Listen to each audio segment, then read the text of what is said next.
Na ciência geográfica, falar sobre contextos e os meios técnico e tecnológico evoca diretamente a teoria de um dos maiores pensadores da disciplina, o geógrafo brasileiro Milton Santos.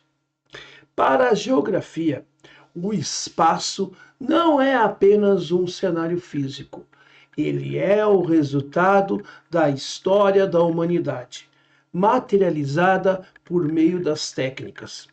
Milton Santos dividiu a evolução da relação entre a sociedade e o espaço em três grandes períodos fundamentais: a periodização do espaço geográfico, onde Milton Santos fala sobre o início da história humana, as práticas sociais e a sobrevivência que dependiam inteiramente dos ciclos da natureza. Como contexto deste momento, nós temos o baixo impacto ambiental, focado exatamente na subsistência, com técnicas rudimentares, depois a tração animal e técnicas de plantio itinerante, o homem adaptou-se ao meio físico para extrair o que ele precisava. Então é a questão voltada basicamente para o período chamado da pré-história, em que nós vamos ter um baixo impacto das condições físicas do planeta, porque havia somente o quê? O homem somente caçava e coletava. E depois ele começou a introduzir o plantio, né, na sua prática de subsistência. Ele aprende a domesticar os animais.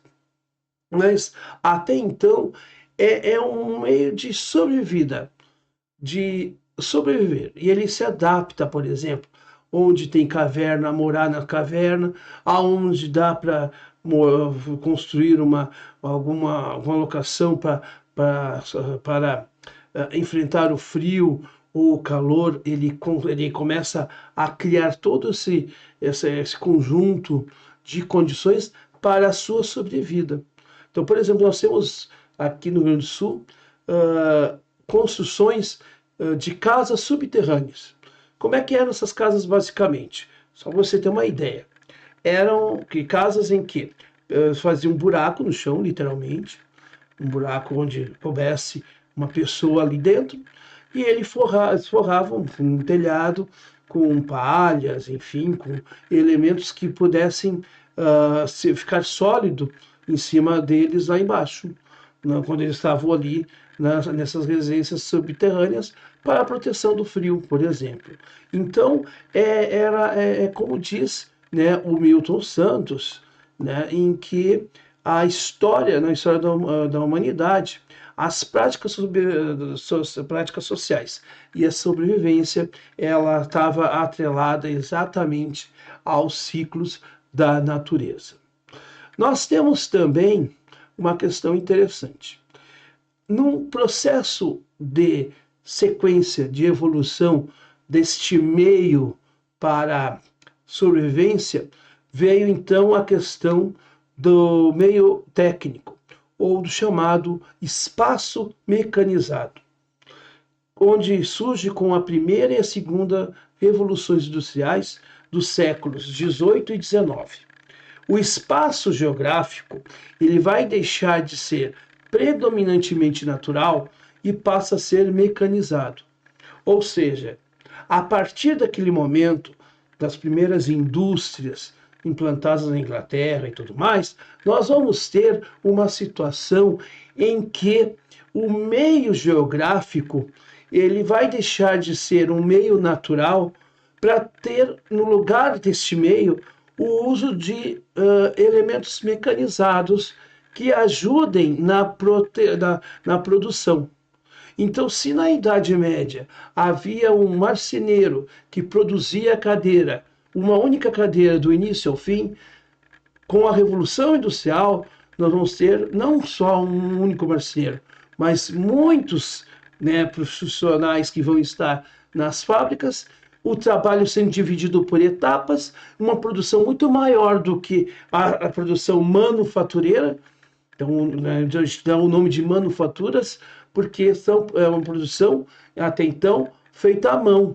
E agora nós vamos ter uma produção que vai necessitar da mecanização para que ela funcione e funcione com larga escala e qualidade. Então, nós vamos ter aí também, além disso, uma produção grande que vai ter que ser escoada. Então, aí surgem os primeiros meios de transporte a vapor, os primeiros trens que escoavam essa produção, navios também, com a energia a vapor, e depois veio então a energia a carvão e a energia elétrica, por último. E nessa sequência nós vamos ter o quê? Uma fábrica que vai depender dessas máquinas para funcionar, para produzir. E aí o meio deixa de ser natural, ele passa então do contexto do mundo urbano para a cidade, de uma intensa urbanização, de cidades que vão sendo criadas sem muita estrutura. E então há uma relação entre o capitalismo industrial e o capitalismo comercial. Quando começa então a ter o que? O capitalismo industrial é o que produz, e o capitalismo comercial aí nesse processo uma questão também de escoar essa produção. Então, um atrelado ao outro, um associado ao outro. Se eu produzo, tenho que escoar para alguém. Alguém tem que consumir o que eu produzo. Eu produzo a mais sempre, para ter o lucro em cima dessa produção. Então, há uma mudança no foco dessa questão da produção. Nós temos aí as máquinas a vapor, as ferrovias, as máquinas de fiação mecânica, as ferramentas tecnológicas passam a funcionar, como disse Milton Santos, como próteses do território. E aí nós vamos ter o processo de modificação de rios, de florestas, dos problemas, inclusive, que geraram e que geram ainda até hoje as consequências do caos climático que nós temos hoje, por conta exatamente dessa coisa desenfreada. Então, nós vamos ter a poluição de rios, a poluição do ar, nós vamos ter a presença, né, de elementos que vão tirando a qualidade de vida nossa, tudo em nome da produção. E nesse sentido a gente teria muita coisa para se falar. Bom, nós temos também o chamado meio técnico científico informacional. O que viria a ser isto? É o período em que vivemos, é o período dos dias atuais, é a chamada época, né, da Revolução Industrial 4.0, iniciada com a terceira Revolução Industrial da década de 70 do século passado. A ciência e a tecnologia, elas se fundem e se tornam a base de tudo. Então, hoje, a tecnologia, ela só está aí, presente. Por quê?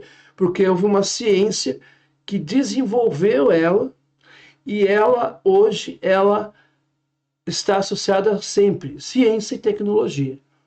Então, esses dois ramos se fundem e tornam a base do nosso mundo do século XXI. Está aí a inteligência artificial. É o contexto da globalização, é o contexto da financeirização da economia, ou seja, temos aí modos de pagamento instantâneos como o Pix. Há um problema com a questão relacionada por exemplo, no Brasil, que é um dos países que mais se cobram juros bancários, e aí é uma discussão toda, tem toda vamos dizer assim, uma especificidade disso aí, que é importante. E nós temos, então, a busca incessante da instantaneidade. Uma mensagem hoje, ela ecoa entre dois territórios distantes em segundos. Por quê? Porque hoje a tecnologia ela uniu as pessoas no sentido de fronteiras. Hoje a tecnologia ela não precisa da fronteira. Hoje hoje é muito simples, todo mundo faz uma transmissão ao vivo.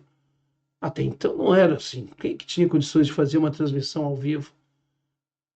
Quem tinha condições de fazer uma ligação internacional? Hoje não. Hoje você usa meios que você, em segundos, está falando com a pessoa, com custos baixíssimos e como se a pessoa estivesse aqui do teu lado. Então, hoje, nós vivemos este mundo da chamada Revolução Industrial 4.0.